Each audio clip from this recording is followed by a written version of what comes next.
Hi there, it's Philip Eitzen here, host of the Art of Procurement, with a quick introduction to today's podcast. And you'll notice from the title that this is not an ordinary Art of Procurement podcast. In fact, it isn't an Art of Procurement podcast at all. As regular listeners will know, I've been working really closely with Kelly Barner. So we partnered on the Procurement Revolution last year. We co-founded Palambridge earlier this year. And Kelly helps me behind the scenes to keep the wheels on here at Art of Procurement. And Kelly's been hosting a procurement and supply chain podcast for over 6 years. In fact, it was one of my inspirations behind starting the Art of Procurement. And we announced last week, it's something I was really excited to announce, that Kelly's show, so Buyer's Meeting Point or BMP Radio, will be produced by and hosted on the Art of Procurement Network. You can actually check out artofprocurement.com/BMP welcome. That's artofprocurement.com/BMP welcome for a little bit more information on that announcement. And so what I'm doing today is actually including Kelly's show in the Art of Procurement feed, just to give you a taste of what Kelly's episodes are like. Kelly really has two different types of content. One are interviews, and then monthly a report on business, which is in conjunction with ISM New York. And what you can do if you like what you hear today, and if you haven't done so already, Kelly's show has its own feed within iTunes. So just search for Buyer's Meeting Point within iTunes. You'll find it. You can subscribe in your podcast app. So with all that being said, what I'll do is I'll hand you straight over to Kelly. Kelly can introduce you to the guest for today's pod.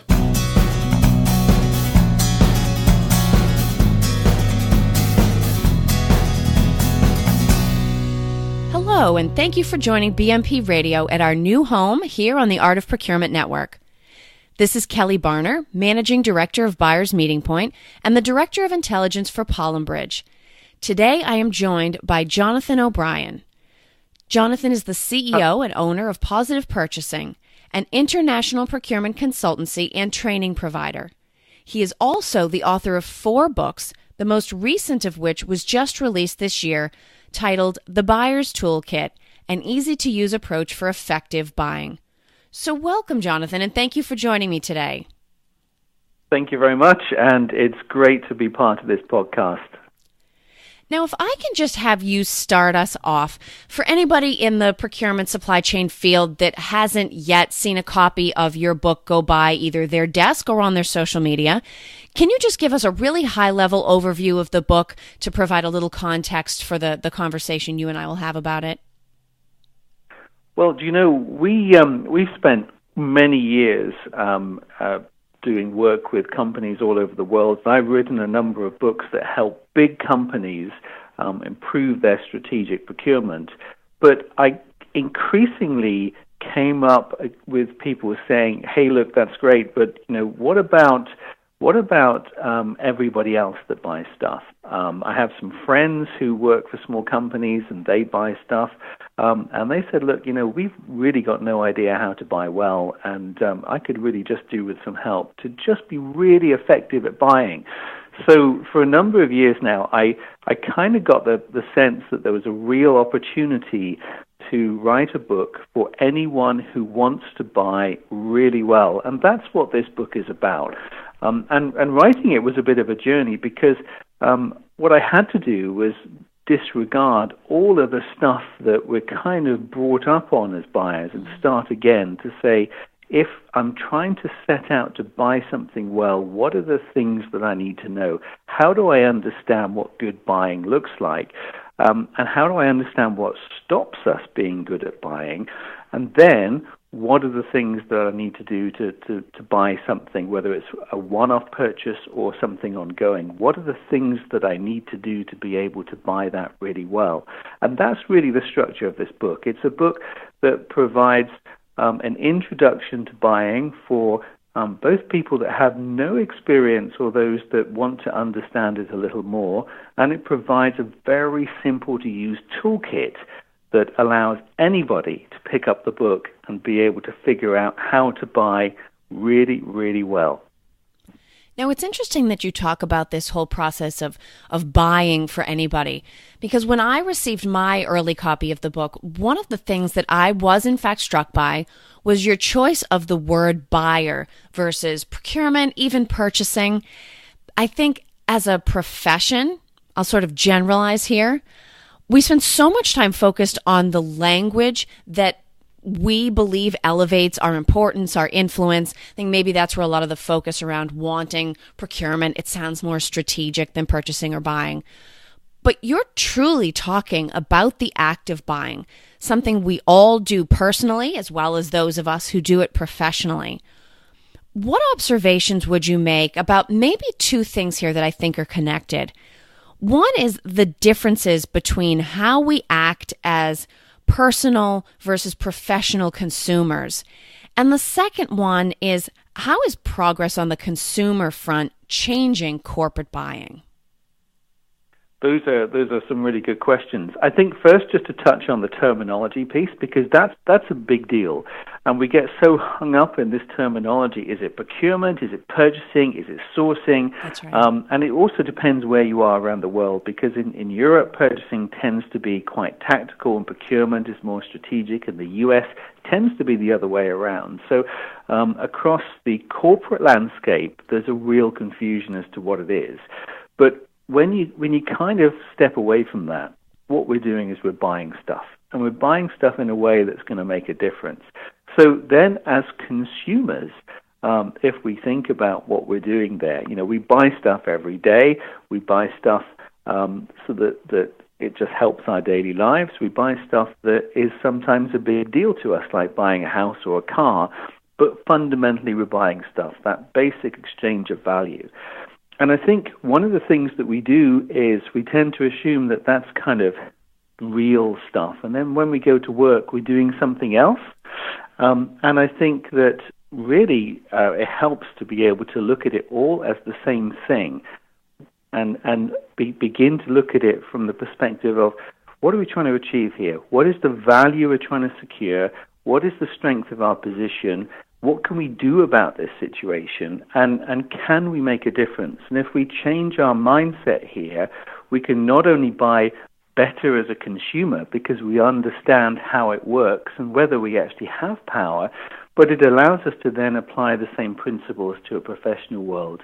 And I think that can really help, because many of the professional procurement, purchasing, sourcing people I meet who buy stuff actually sort of make it too complicated. They forget the basics of what we're trying to achieve here, and they get sucked in by all sorts of process and methodologies and organizations' policy and constraints that prevent them just saying, what does good look like?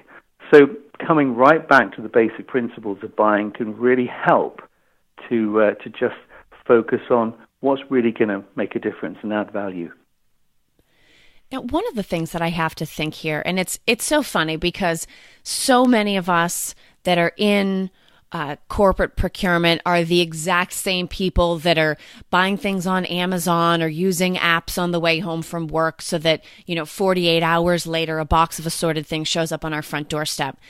And so there are those natural tendencies inside us that we would like to think make us good consumers. I don't just buy the very first thing that pops up in a search. I check to see how many stars does it have. I might read the description. I might check a measurement. There is still a process of due diligence that goes on. And yet, when you are committing resources on behalf of a global or large enterprise, in many cases, you're doing it for products and services that you're never actually going to consume yourself.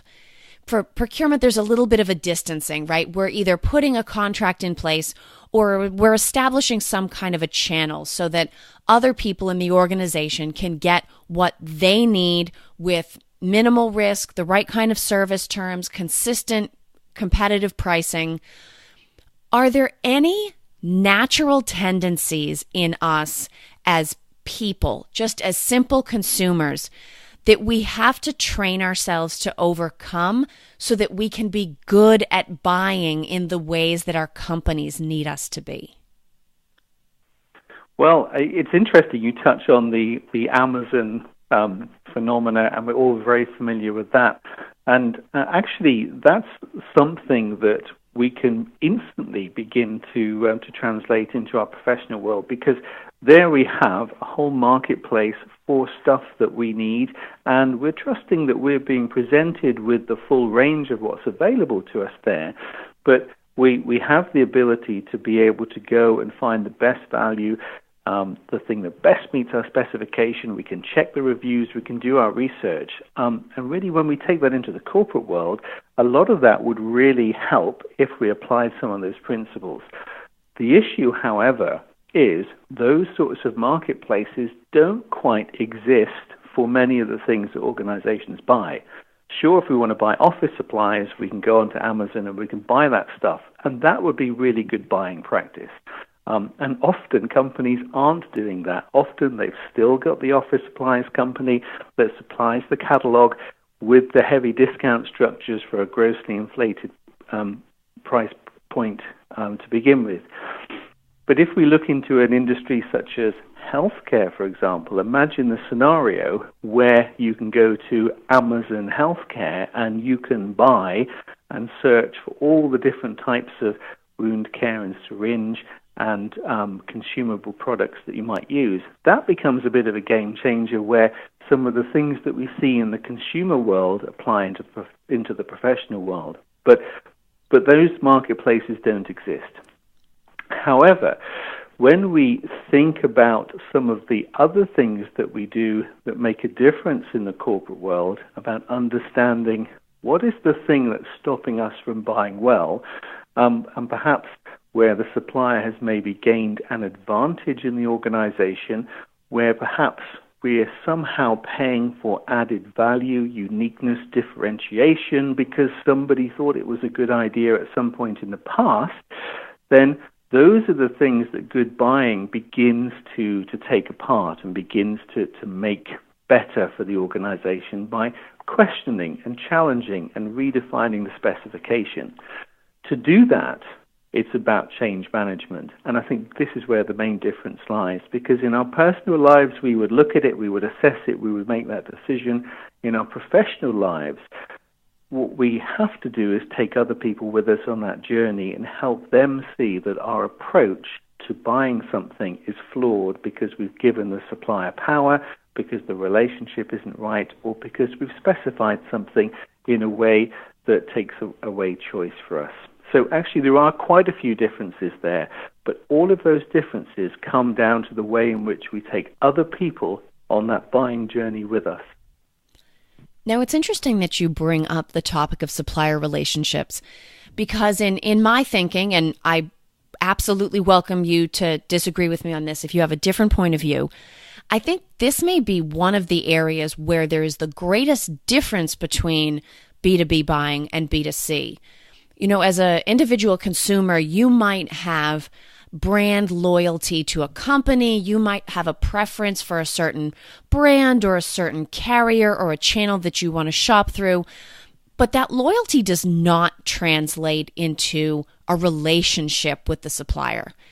Versus on the B2B side, again, not in all categories, there's still an awful lot of transactional buying that needs to take place. But there are those categories of spend or those products or services where it's more than just buying. We actually need to have a relationship with our suppliers in order for us to derive the maximum value from the contract, from the working relationship, and even from the product and service that we are getting. And so as corporate buyers, our attitudes towards suppliers are incredibly important. And this was another one of the things that jumped out at me in the book. In your chapter on what stops us from being good at buying, you talk about the 5 mindsets of supplier engagement. And let's just say it's sort of on a continuum from, you know, what have you done for me lately, supplier, all the way up through my business will not continue to build competitive advantage if I don't have this supplier by my side. Can you talk a little bit about those 5 mindsets in the sense that they relate to better corporate buying? Sure. So the 5 mindsets, the supplier can help me. The supplier is my friend. The supplier must be kept at arm's length. The supplier is the bad guy. The supplier is my savior. I need them. And that's based on the sorts of mindsets that we see in organizations that drive all sorts of different behaviors. Because clearly, if you think the supplier is the bad guy, you're going to behave in a certain way. If the supplier is there to help me, you're going to behave in a certain sort of way. So when we look at who suppliers have relationships with, and some of the strongest relationships are not with procurement or purchasing, they're with the R&D teams, they're with the design teams, the marketing teams, the operational teams, because those are where the decisions are often made, and procurement are trying to bring together some sort of commercial rigor within that. So that's where the nature of the relationship is defined within the organization. Now, back to your point around the types of relationship, both as consumers and business, at the heart of this is the fact that people have relationships with people. Companies don't have relationships with companies. Any relationship we have with a supplier is defined by the fact that an individual in one party has a relationship with an individual in the other party. So we're dealing with human facts. We're dealing with human considerations and human constraints and human vulnerabilities within all of those things. If we look at ourselves as consumers, we have a relationship with providers for different reasons. So we might choose to have a relationship with a gardener because they're hard to find. We want to make sure we keep them interested. We want to make sure they come back. So we perhaps want to take a little bit of time to get to know them and make them feel good about doing something for us. But really we're motivated by the fact that we need to fulfill something. Within an organization, we tend to do very similar things, but we're motivated by our own interests within that particular organization. So I think that the whole relationship piece is very important and very relevant, but actually what we see is people driving those relationships based on different beliefs, different reasons, different outcomes, different things they want to achieve. And often the supplier will be very clever at being able to shape those relationships to suit their own purposes, but not necessarily in a way that will align with what the organization is trying to achieve. So I think as procurement people, the first thing we've got to understand is how do people see our relationship with a particular supplier? And then we need to say, well, what should it be? What sort of relationship do we need or want? And how do we begin to shape that and change that so everybody is aligned and sees this particular supplier as important and engages with them in a particular way? Now, if we take one of the supplier mindsets, and I'm just going to choose this one because I think it's probably the most cut and dry, and it's the mindset that the supplier is the bad guy. I have to think that there's one of two things that needs to happen here. Either your supplier is truly the bad guy and you're working with a terrible supplier and it's time to replace them or minimize the percentage of the company's business that they get, or something in the company's or the buyer's experience has created a negative association with the company, with the representative, with the interface that you use to order through to get to them. Is this an opportunity for procurement introspection to say it's no longer appropriate in today's relational business environment for us to accept this feeling that the supplier is the bad guy? That if you really and truly find yourself thinking that, and not just at a point of frustration with a delivery or some kind of order point, but you truly would characterize the relationship as saying, yes, the supplier is the bad guy. Are you required to act? Do you need to either change out the supplier or change your mindset towards that supplier moving forward? Well, I think it depends on the supplier, and I think the first thing we need to do as procurement people is understand that scenario and understand that supplier, because when you look at the suppliers an organization has, only a few of them are really important, and only a tiny handful are of real strategic importance. And remember, suppliers are very good at being able to put their arms around us and say, hey, we're partners here, we're working together, We're in this together. And actually, if we go back to basic principles and we use the tools that we know, we're able to say, do we have choice? Can we replace this supplier? Do we need this supplier? Can we go and get this somewhere else? Because if the answer is yes, then we have to question why we actually need a relationship with that supplier. Sure, we might have a basic relationship, but actually maybe we don't need a relationship. And if the supplier is the bad guy and we don't need a relationship because we have choice, then we should just get rid of them. And this is a really good, compelling business reason not to. However, if this is a supplier that we do need and that is important to us, then what we need to do is try and understand what is that bad experience. Why are we stuck on that? Is it just one instance of poor performance? How do we change that? Because if we want the supplier to perform, then it becomes worthwhile for us to invest our time and our effort into overcoming that perception so we're able to have a more efficient relationship. But I think the key to this is deciding when it's appropriate to put our resources into having a relationship and overcoming any perception of the supplier being the bad guy. Interesting.